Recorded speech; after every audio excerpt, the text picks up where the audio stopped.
I hope you're in the mood for some cheesy, cheerful, feel-good, heartwarming romance, because that's exactly what you're going to get from this video. So today I wanted to do a top 10, but I wanted to narrow in on a specific top 10 of one subgenre of the romance genre. So years ago I think I did a top 10 romance books, but since then I've read a lot more, including a lot more contemporary romances, which I am going to confess right here and now, I never really thought would be my jam.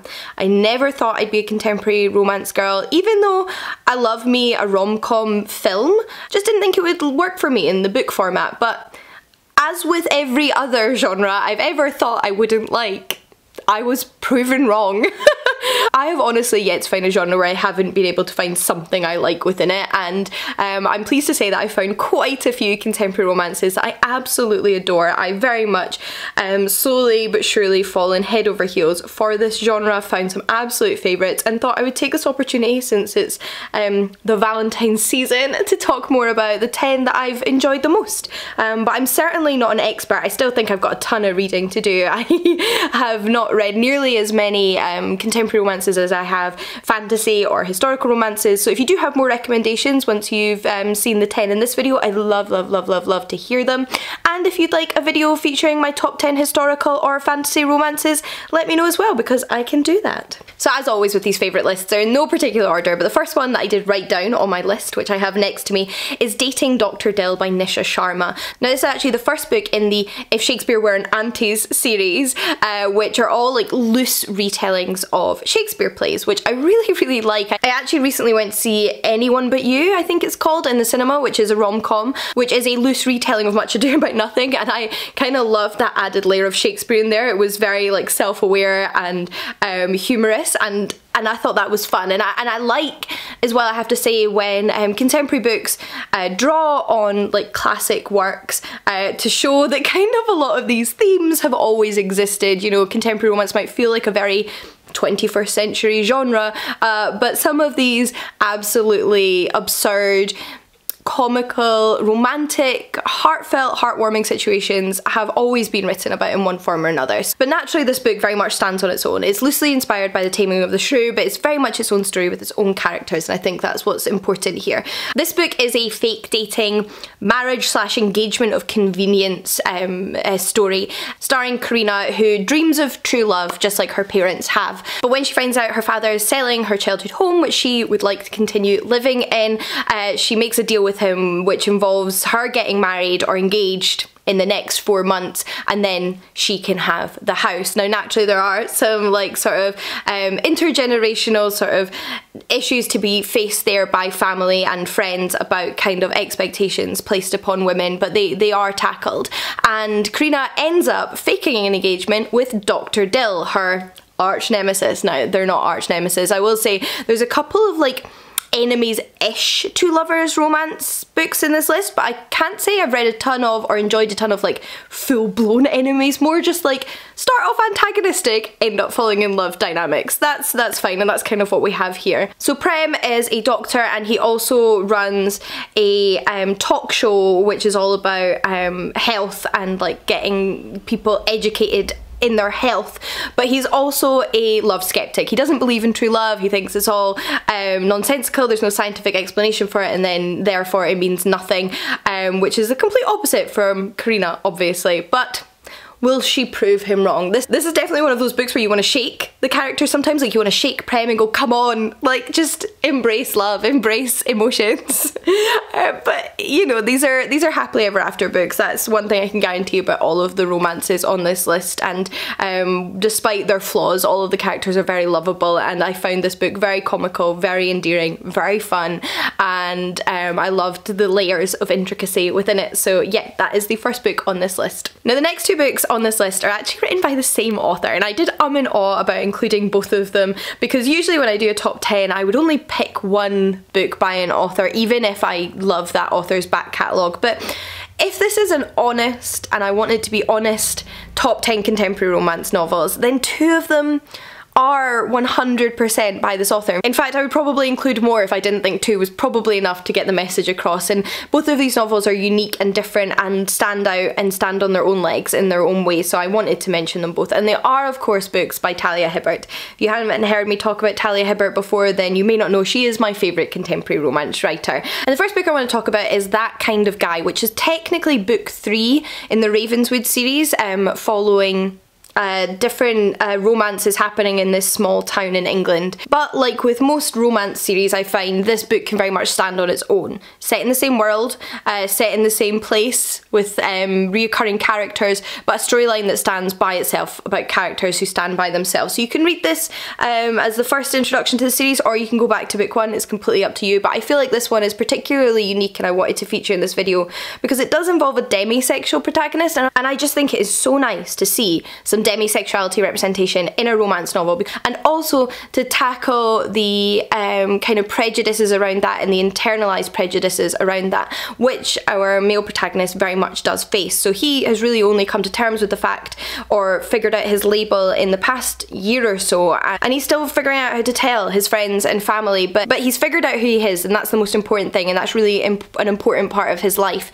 Meanwhile, his new friend who moved to the town a few months ago is going through her own stuff, you know. She's an author and she went through a messy divorce with another author, but now she's been nominated for a literary award, which means showing up at a convention where her ex-husband and his new partner will be, and she's feeling very intimidated and out of place. So she asks her friend if he will be her fake date to this convention, and of course maybe the fake dating becomes a little bit more real as they develop real emotionally rooted feelings for one another that become romantic, and it's lovely. I really, really love this book. I love Talia Hibbert's writing. As you can tell, I've included 2 of her books on this video. So I think that means it's time to talk about the second Talia Hibbert book on this list, which is, of course, Get a Life, Chloe Brown. If you've heard of one book by this author, you've probably heard about this one, and that's because it's fantastic. There's a good reason for that. It's a brilliant, brilliant book. Not only is it a phenomenal romance, but it tackles physical and mental health really, really well. So we have Chloe, who has fibromyalgia, and she has decided she needs to get a life, obviously.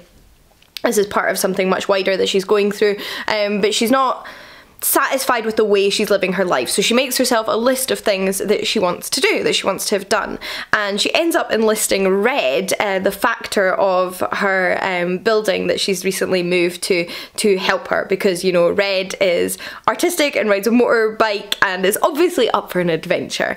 Now Red is going through his own things. His last relationship was actually pretty toxic, emotionally abusive, and he's still dealing with that. He's going to therapy and he's kind of working through all of that, and also what he wants to do with his own life after having like started his career as an artist, and now he's like figuring it out. He's not been in a great place, basically. He's been depressed, and he's like I said, going to therapy.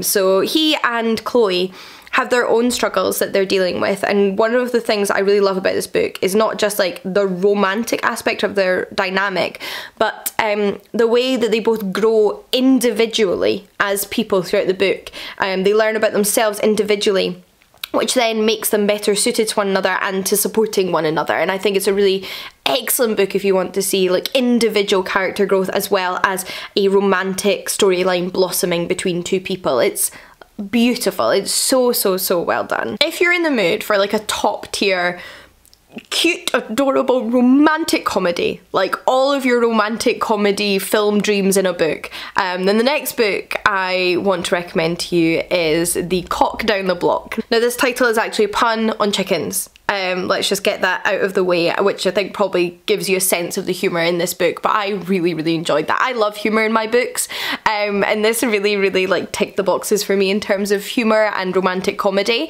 It's a friends to lover storyline where he definitely fell first. Like, our protagonist Chris has been madly in love with Trixie for years. They've known each other since they were 12. He's now like a NFL superstar. Now what I know about American football is not enough to fill an egg cup. I literally know nothing, but that doesn't matter. Like, that is really not important here. I know some people really love their sports romances. I really couldn't care less whether the protagonist is a sporty person or not, because I don't know anything about sports, but that didn't take away from this book. I thought it was lovely. So like I said, Chris is an NFL superstar and Trixie is a librarian, and like I said, they've known each other since they were 12, and he's always known he had feelings for her, but very, very importantly, Chris is not pushy.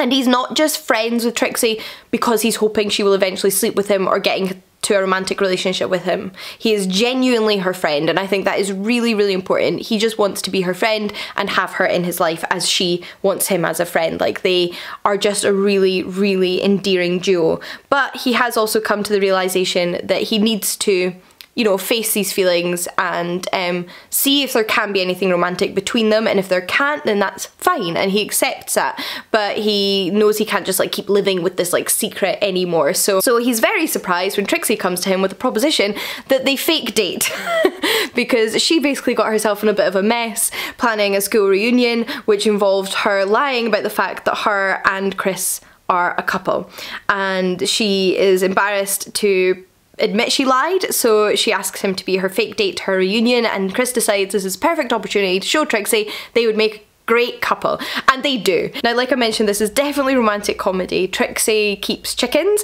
and all of her chickens are named after characters from Star Wars, so there's a lot of puns in there. You know, we've got like Princess Leia, Luke Skycocker, then another two that are named after Chewbacca and Ren, but I can't remember the exact puns. But yeah, so there's a lot of puns, there's a lot of humour, there's a lot of fun, but there's also explorations of confidence, finding your confidence, not needing to pretend things, to like be loud and proud and take up space as who you are, and to be honest with yourself and others around you, and I think that's all really, really positive. But overall, it's just like really cute, cheerful, heartwarming rom-com, and I enjoyed it so much that I'm actually currently reading book 2. This is the most recent book I read on this list. So yeah, tick tick tick for this one. Now, the next book on this list is probably the like slowest burn romance novel, and as much as it's a romance novel, it's also kind of just a book about two people growing independently once again, outside of a romantic relationship that doesn't really kick off until like partway through the book. This book isn't like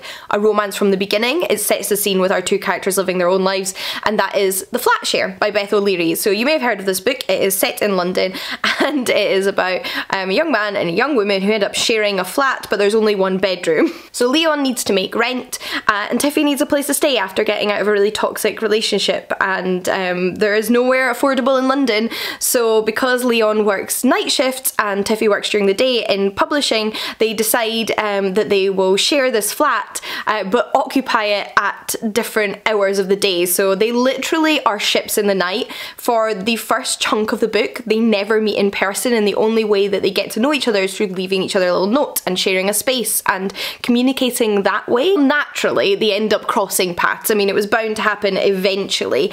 And like I said, Tiffy's gotten out of a really toxic relationship, so part of the book is definitely exploring the way that she's recovering from that and also dealing with that, and this guy is awful. And I just remember reading this book and really feeling for Tiffy, and also like relating to her experience of the way this man like trod her down and just like was so insidious. It reminded me of experiences I'd had in toxic relationships in the past, so I found that really relatable, but also like quite heartbreaking. And then Leon has his own issues. His brother has been wrongly incarcerated, and he's trying to help him and support him with that, whilst also obviously like working night shifts, and they've got all their own stuff going on, but they develop this friendship which eventually leads to a romance. And it's slow burn.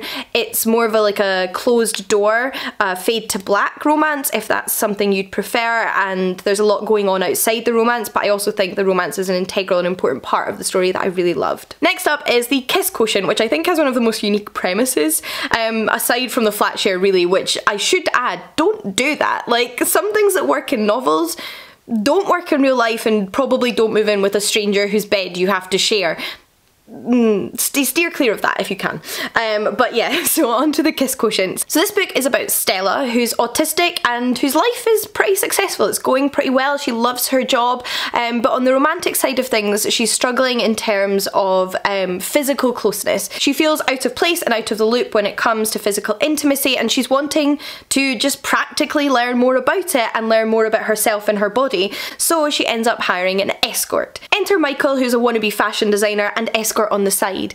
Now, he's been doing this job for a little while now, and he's met some really different interesting people, but there's something about Stella that's different, and obviously there is a dynamic there at the beginning which is a little bit dubious, because we have someone being hired by somebody else, and it's like, how do we cross that line together? But something about it works, and they end up being able to like draw each other out of their shells and also like support each other for who they are and find a sort of like shared intimacy that works for both of them on a level that I don't think either of them had ever had before. And it turns into more than a teach me about the physical side of love storyline, and it turns into a teach me about dating. Oh, maybe this dating thing works. But is it because I'm with you? Maybe this dating thing works with you. Maybe we should actually date. And it's lovely. It's really, really lovely. And it's quite emotional and it's heartfelt, and there's definitely difficult moments when characters have to face quite difficult things and confront society and parts of themselves. But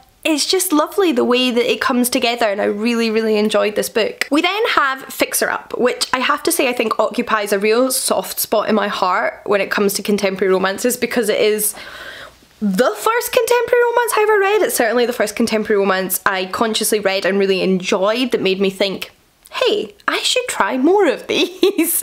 So like I said, yeah, it occupies a kind of soft spot in my heart because it was part of my journey in this genre. This is another friends to lovers dynamic which involves a fake dating scenario, and when I was making this list I realised there's a lot of fake dating in it, and that's not even something I've consciously sought out. I don't sit there looking for books that are fake dating. If you ask me, it isn't even if you had asked me, I also don't think I would have considered it one of my like top 5 tropes, and I love a trope and I don't dislike fake dating, but somehow a lot of my favourite contemporary romances are fake dating, which may be a reflection on me or just the fact that there's a lot of fake dating novels, I don't know. But there you have it, this is another fake dating one. Anyway, this book is about Georgie and Travis. Georgie is a clown, which I love. I love that her profession is clown. I love how much she loves children and entertaining them, and she loves her career, and I just think it's fantastic. I actually really like clowns. I know like clowns are controversial and some people have real phobia of clowns, but I've always loved clowns. So I'm here for our protagonist being a clown. I love that storyline. And then Travis, who used to be a professional sports player. I can't even remember what sport he played, that's how much I know or care about sports, but he injured himself, and he's now in quite like a depressive spiral because he can no longer pursue exactly the career he wanted to, and obviously that's a lot for him to be dealing with. So he moves back to his hometown where he's just lying around being depressed, and Georgie is his best friend's younger sister who's always had a bit of a crush on him. So she decides to take it upon herself to kind of pull him out of his funk.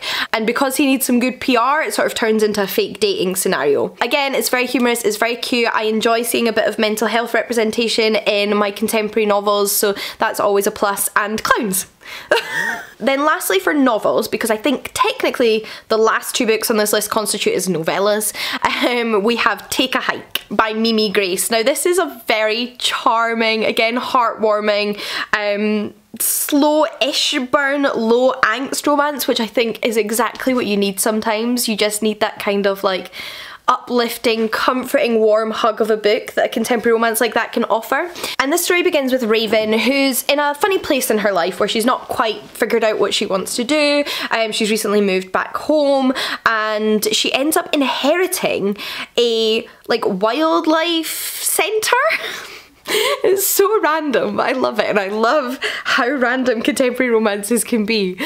So she inherits this sort of like outdoor retreat, shall we call it. It's not a retreat because you don't stay there, but it's somewhere where they do like outdoor activities and go on hikes and teach people about the wilderness. And at first the plan is sell it, get rid of it, sell it to the manager who works there, Silas, because he wants to own it and run it. But then when she gets there, she thinks, hey, this could actually be like a great opportunity for me. Maybe this could be what I need need, this kind of fresh start, being a business owner. I'm gonna stick it out for the summer and work here and see what it's all about and see what I can do for this company. Now at first Silas is not greatly pleased by this because of course Silas was going to buy this company after the previous owner died, and for that reason he doesn't love Raven. I wouldn't say this is an enemies to lovers story because they're not really enemies, but they're definitely antagonistic and don't get off to the best start. But they have to work together, and slowly that antagonism fades away to reveal that actually they're exactly what each other needs. And it's so cute and I love it. Now on to the novellas, the first of which is Mangoes and Mistletoe, which is a sapphic romance, and I am on the hunt for some more sapphic contemporary romances. I haven't managed to find a lot and read a lot that I've loved, so I would love your recommendations for those specifically if you do have any, but in the meantime I would like to recommend Mangoes and Mistletoe. So this is a bit of a forced proximity scenario, which I really enjoy. I kind of love when characters are kind of like forced together, not like in a negative way, but they are like in the same place, so they have to figure out their dynamic with one another, and that dynamic turns romantic, which is very cute. Where we have two contestants on a baking show. So if you like Great British Bake Off and other reality TV around food, then you'll probably like this one. First we have Kissction, who is the professional pastry chef. So each team on this TV show has a professional and an amateur, and they get put together without being sort of consulted on who they should be put together with, so they don't know each other beforehand. And then we have Sully, who is an influencer slash amateur baker, and they could not be more different. There's very much a grumpy sunshine dynamic going on there, but I mean, it's a contemporary romance. What happens? It turns romantic. Again, this is a novella, so it's shorter and quicker than some of the other books on this list, but it's lovely and endearing and like the perfect light-hearted, heartwarming, adorable, romantic holiday novella, which is funny because the other novella on this list is also a like festive holiday novella. I don't know what that means. I don't know what that says about me or romantic novellas in general. And that is Meet Me in Los Feliz. Again, short, cute, adorable novella that'll just put like a smile on your face regardless of what time of year you read it. And this story is about Nora and Bowie. Bowie, who is named after David Bowie. Now, one of the parts of the story that I really love is that Bowie is bisexual, and I think it's really nice to have bisexual male representation in romance. I mean, there's a lot of biphobia in the world, I know this firsthand, but I also think there's a particular stigma around bisexuality for men, and I think it's really nice to see that represented. And I just thought Bowie was the most charming, adorable, lovely guy, and I just wanted happiness for him, which of course is Nora, who he meets, I believe, at a Thanksgiving dinner. So this book is set between like Thanksgiving and Christmas, and he's at the Thanksgiving dinner of his ex-girlfriend's family because his ex-girlfriend hasn't told them they're not going out anymore, so naturally it's a bit awkward when he first meets Nora because he's technically single but she doesn't know that, only for it to be revealed that same day that they're no longer dating. And he owns a tea shop, which is just, I just think he's adorable, can you tell? Meanwhile, Nora is a confident, vivacious actress, and they bring out the best in each other. So yeah, I love all of these books, as you can tell. All 10 are absolutely phenomenal. If you're looking for something to put a smile on your face, to give you those heartwarming, fuzzy feelings, then this is exactly the list you need. But before I go and hopefully get all of your recommendations in the comments, I did want to mention 3 quick honourable mentions. The first of which is I Married My Best Friend to Shut My Parents Up, which is a manga, so it's a graphic novel, but it is a contemporary romance, and a sapphic one at that, which is always a bonus. A Madness of Sunshine, which again is technically a thriller, but it very much has a romantic subplot, which I think is important to the storyline and a really enjoyable part of the storyline.